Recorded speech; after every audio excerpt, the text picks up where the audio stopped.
bastard! He's always one step ahead. Ooh, I'd sell my soul for a donut. Well, that can be arranged. Flanders! You're the devil? It's always the one you least suspect. Kate, Do you have a donut or not? coming up. Just sign here. Careful, hot pen.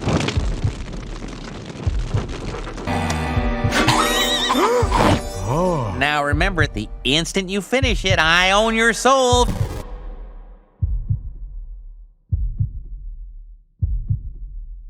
इस series के episode 3 में हमने काफ़ी सारी predictions के बारे में बात करी थी from the show the Simpsons and हमने डिस्कस करा था कि कैसे काफ़ी सारी प्रेडिक्शंस फ्रॉम द सिम्पसन्स सच निकली हैं, कैसे टाइम के साथ साथ सिम्पसन्स की काफ़ी सारी प्रेडिक्शंस एक एक करके सच निकलती गई हैं। लेकिन इस एपिसोड में मैं एक स्पेसिफिक एपिसोड के बारे में बात करना चाहता हूँ, सीजन 5 के एपिसोड 5 के बारे में, और इस एपिसोड का नाम था tree house of the horror 4।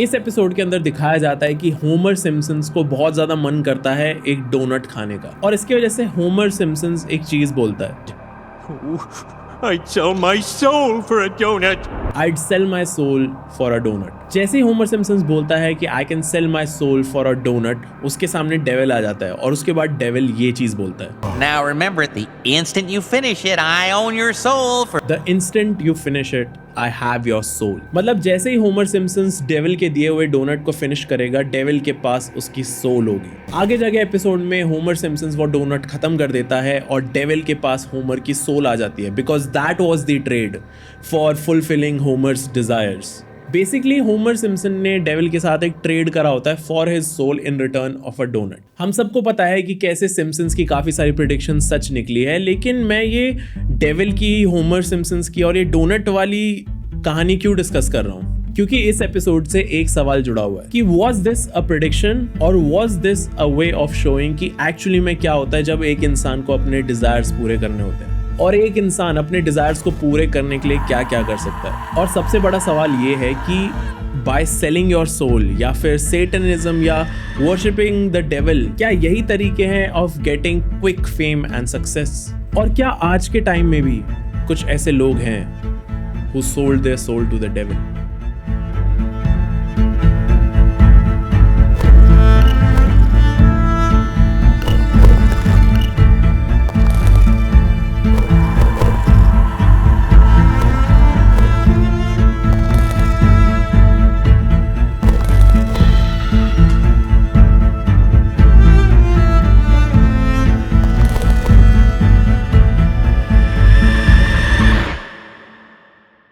Selling your soul to the devil for fame and success, ये सब कुछ बहुत फिक्शनल लगता है, बहुत नकली लगता है। लेकिन what if I tell you कि कुछ ऐसी स्टोरीज हैं जिनके अंदर ये ऑलमोस्ट कंफर्म है कि एक इंसान ने अपनी सोल को सेल करा for fame and success and उसको वो फेम एंड सक्सेस मिली भी।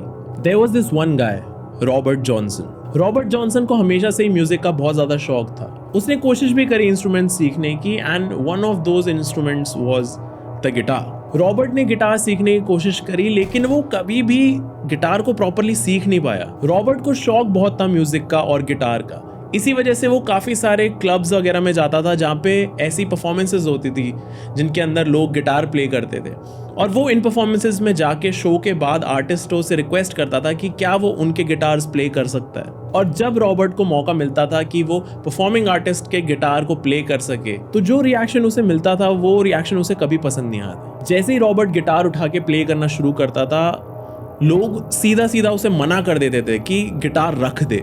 He was very bad at it. Me and Willie around on Saturday night, Willie Brown. And every time we stopped for rest and sit there, little guitar over in the corner or something and go out to catch air, get the guitar and be trying to play it and be just noising the people, And the folks would come out and say, why don't some of y'all go in there and meet that boy, get that thing down, he's running us crazy. Robert बहुत ही खराब guitar player था, और जितने भी artist से वो guitar बोरो करता था फॉर प्लेइंग, वो खुद बोलते थे कि ही इज नेचुरली बैड। कुछ लोगों ने तो ये भी बोला था कि it's not possible for Robert to learn how to play the guitar. ऐसे काफी सारे कमेंट्स के बाद रॉबर्ट वैनिश्ड, रॉबर्ट गायब हो गया। किसी को नहीं पता वो कहाँ गया। कोई बोल रहे हैं कि वो दूसरी शादी करने गया था या फिर वो अपने फादर को ढूंढने गया था। बहुत सारी ऐसी स्टोरीज हैं, बट ही वैनिश्ड। लेकिन उसके बाद Robert came back after 1.5 year and Robert के वापस आने के बाद जब रॉबर्ट गिटार प्ले करता था तो लोगों को बिलीव ही नहीं होता था कि गिटार ऐसे भी प्ले हो सकता है। रॉबर्ट का केस इतना ज्यादा चेंज हो गया था कि जो रॉबर्ट के मेंटोर्स थे, म्यूजिकल मेंटोर्स थे, वो भी रॉबर्ट को प्ले करते हुए देख के ये सोचते थे कि ये चीज तो हम भी प्ले नहीं कर सकते। And this all happened in 1 year. 1 साल के अंदर अंदर ही Robert went from being naturally bad to being one of the greatest guitar players within 1 year. मैं खुद एक गिटार प्लेयर हूं एंड आई नो कि ये ऑलमोस्ट इम्पॉसिबल है। उसके बाद एक स्टोरी निकल के आई जिसने पूरी दुनिया को शॉक कर दिया था, और ये स्टोरी थी अबाउट रॉबर्ट एंड वो जो 1 साल था जिसमें रॉबर्ट गायब था, उस 1 साल में क्या क्या हुआ था। उस 1 साल के बीच में ही एक दिन Robert went to a crossroads. एक स्पेसिफिक क्रॉस रोड है एंड वहां पे जाके रॉबर्ट बैठ गया था अपना गिटार लेके and that is where he met the devil.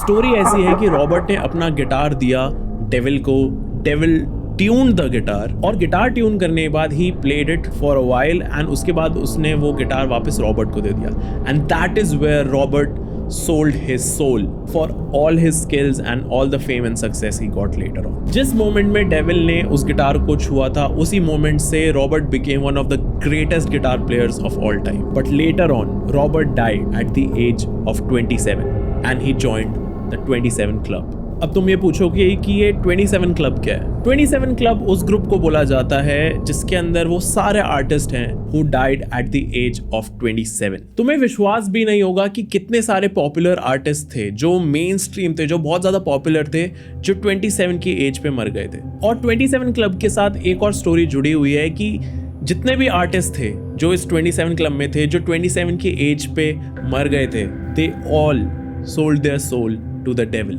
and same was with Robert. ये तो बात हो गई 1930s के आसपास की, लेकिन क्या आज के टाइम में कोई ऐसा आर्टिस्ट है जो डेविल वर्शिपिंग या फिर सेटनिज्म में इन्वॉल्व हो, या फिर कोई ऐसा आर्टिस्ट है who sold his or her soul to get fame and success? और अगर ऐसा है भी तो ये आर्टिस्ट कौन है? रॉबर्ट जॉनसन की स्टोरी से बेसिकली वी अंडरस्टूड कि बेसिक्स क्या हैं इस पूरी थियोरी के about selling your soul for fame and success. Simple words में कहा जाए, if someone sells their soul to the devil तो they can go from having nothing to having almost everything. And same happened with Sam Smith. जब Sam Smith ने come back करा था with his very iconic track जो तुमने भी सुना होगा, अनहोली।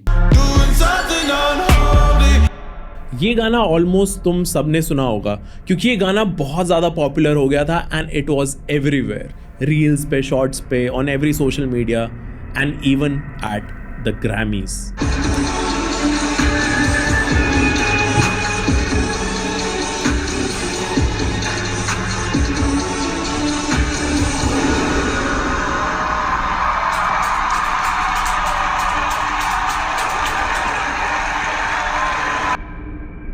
सैम स्मिथ की ये परफॉर्मेंस काफ़ी ज़्यादा कंट्रोवर्शियल थी क्योंकि this performance looked like a satanic ritual. ये एक डेमोनिक रिचुअल की तरह दिख रहा था where Sam Smith is the devil and जितने भी लोग आसपास हैं वो सब डेविल को वर्शिप कर रहे हैं। This is just absolute brain-rotting stupidity. These are alleged artists who have no art to offer, nothing to say, no talent, no creativity. And so they can only try to shock us. Devil के सबसे बड़े trades में से एक trade ये है कि devil is anti God. हर एक चीज़ जो गॉड से रिलेटेड है उसके एकदम ऑपोजिट है डेविल। एंड डेविल कहीं ना कहीं ये चाहता है कि दुनिया में जितने भी फॉलोअर्स हैं डेविल के, वो और ज़्यादा पॉपुलराइज करे डेविल के कॉन्सेप्ट को एंड डेविल को, जिससे ज़्यादा से ज़्यादा फॉलोअर्स बढ़ सकें डेविल के। सीधा सीधा बोलूँ तो the devil feeds on attention and chaos, और जितने ज़्यादा डेविल के फॉलोअर्स बढ़ेंगे उतना ही डेविल स्ट्रॉन्ग होता जाएगा। जो पूरी ग्रैमी की परफॉर्मेंस थी बाय सैम स्मिथ, वो ऐसा लग रहा था कि वो एक सैटानिक रिचुअल है और कहीं ना कहीं डेविल को प्रमोट करा जा रहा है उस परफॉर्मेंस के थ्रू। और इस परफॉर्मेंस के कुछ महीनों बाद ही देयर वाज अनदर परफॉर्मेंस जो और ज़्यादा इंसेन थी, और ज़्यादा डेमोनिक थी। खुद देखो। Will Tor criticized as hypersexualized and satanic, and apologize if you're easily offended for what you're about to see.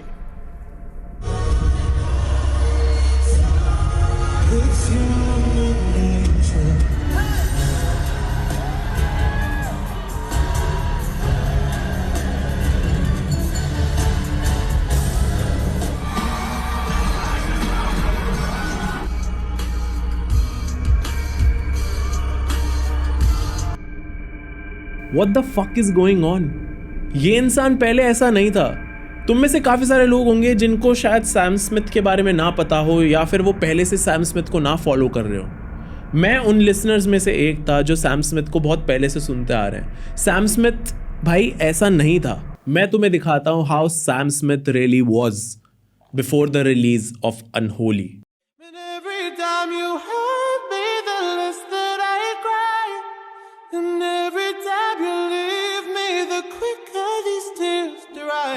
And every time you walk out the list, I love you. Baby, we don't stand a chance. It's sad that it's true. I'm way too good at goodbye. Sam Smith की इतनी सुंदर और angelic voice थी। He was one of the greatest singers of all time. पूरी industry में Sam Smith के level पे बहुत कम लोग थे। And then suddenly एक दिन Sam Smith vanished and after some time he came back and Sam Smith ने अपना गाना रिलीज करा Unholy and it became one of the biggest musical hits. This case is exactly like the Robert Johnson case. और इस chaotic sexual sinister गाने के बाद Sam Smith changed from this to this. And every time you walk out the list, I love you.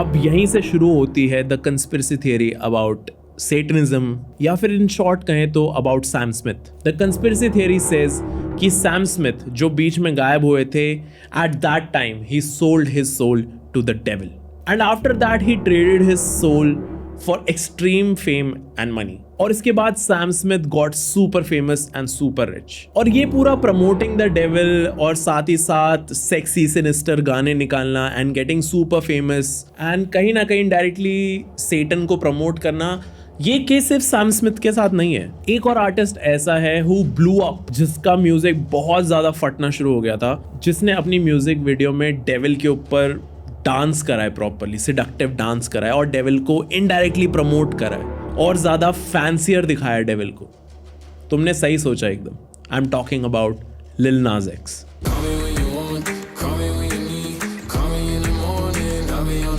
ये गाना भी तुम सबने सुना हुआ होगा।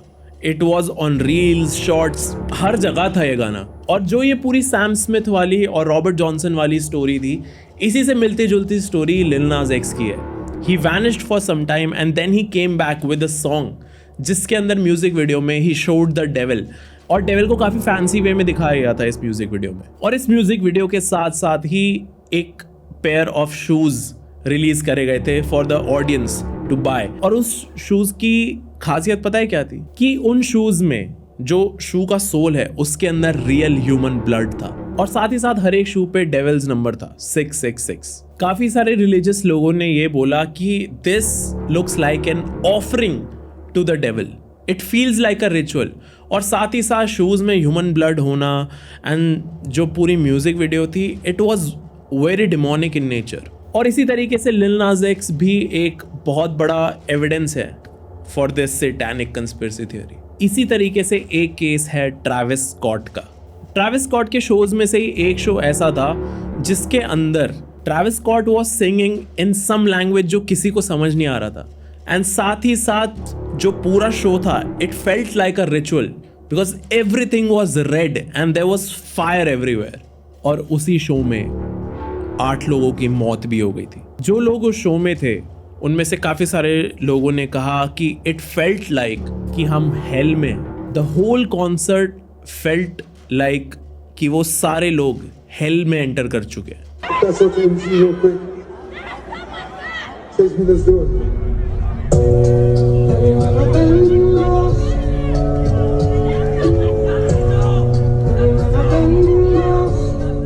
There are some people who were just laughing at those of us who were like screaming to get out because they thought it was funny, and they're not realizing that this is terror. We're trying to get out of here. The crowd didn't start out that packed. There was space. We didn't sign up to come here for this. जितने भी लोग उस show में थे उनको सिर्फ एक ही चीज दिख रही थी, fire and the colour red. उनको हर चीज लाल दिख रही थी और उन्हें सिर्फ आग दिख रही थी। काफी सारे लोग तो सांस भी नहीं ले पा रहे थे, और काफ़ी सारे लोगों ने ये चीज़ कंप्लेन करे कि उस ट्रैविस स्कॉट शो के बाद उनको याद ही नहीं है कि शो में हुआ क्या। ट्रैविस स्कॉट के शो में एक मोमेंट ऐसा था जहाँ पे डिक्लेयर कर दिया गया था कि ये एक सैटानिक रिचुअल ही था। Watch this.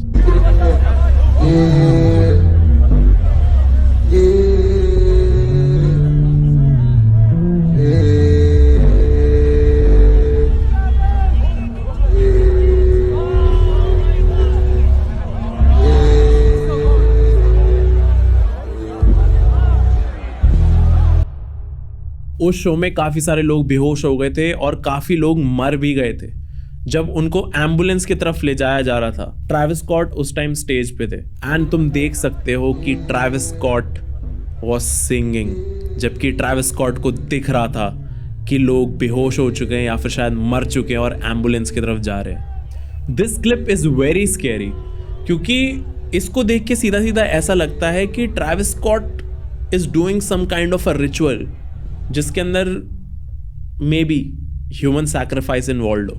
This is not normal, this looks like a ritual. मैंने जिन आर्टिस्ट को मेंशन करा है खाली यही एग्जांपल्स नहीं है, ऐसे बहुत सारे आर्टिस्ट हैं जिनको इसी तरीके से सैटानिक रिचुअल्स के अंदर इन्वॉल्व देखा गया है या फिर उनके अराउंड भी ऐसी कंस्पिरेसी थियरीज हैं। ऐसे बहुत सारे आर्टिस्ट हैं जैसे Jay Z, Beyonce, Doja Cat, Katy Perry. वैसे सेटनिज्म वाली conspiracy theory and the Illuminati conspiracy theory ये दोनों काफ़ी हद तक लिंक्ड है क्योंकि दोनों में काफ़ी सारी चीज़ें कॉमन है, जैसे money, power, control, fame, selling your soul. ये सारी चीज़ें कॉमन है दोनों सेटनिज्म में और द इल्यूमिनाटी में। कहीं ना कहीं ये दोनों चीज़ें लिंक्ड है। एक और आर्टिस्ट है जो इस पूरी सेटनिज्म कंस्पिरेसी थियरी से लिंक्ड है जिसको मैं मेंशन करना भूल गया था, which is Taylor Swift. Taylor Swift के काफ़ी सारे गानों में मेंशंस है about witchcraft and spells and Taylor Swift की भी काफ़ी सारी परफॉर्मेंसेज ऐसी रही हैं जो एक रिचुअल की तरह लग रही थी। एक फन फैक्ट बताता हूँ, Ice Spice and Taylor Swift ये दोनों एक अवार्ड फंक्शन पे गए थे जहाँ पे आइस स्पाइस ने इन्वर्टेड क्रॉस पहना हुआ था एंड साथ ही साथ ice spice devil science show कर रही थी बिटवीन द शो।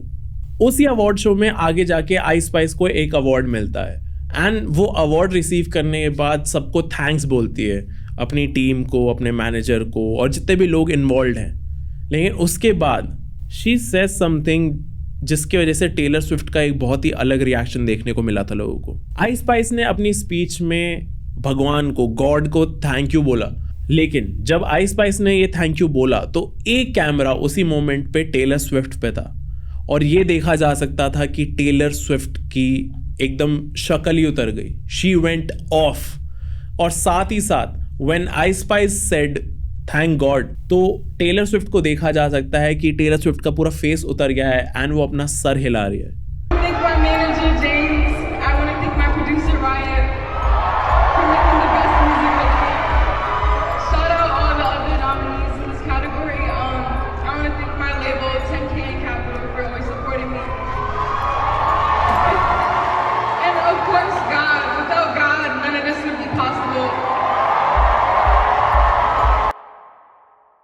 इनडायरेक्टली कहा जाए तो she was denying God. Devil science, inverted cross and denying God भी बहुत बड़े पार्ट्स है सेटनिज्म के। Satanism is a religion where you worship the devil और ये रिलीजन शुरू करा था एंटोन लीवाई ने। एंटोन लीवाई की एक बेटी भी थी जो इसी रिलीजन में इन्वॉल्व थी जिसका नाम था जीना लीवाई। अब मैं तुम्हें दोनों टेलर स्विफ्ट और जीना लीवाई की पिक्चर दिखाता हूँ और इसके बाद तुम्हारे ऊपर है कि तुम इस पूरी कंस्पिरेसी थियरी के बारे में क्या सोचते हो।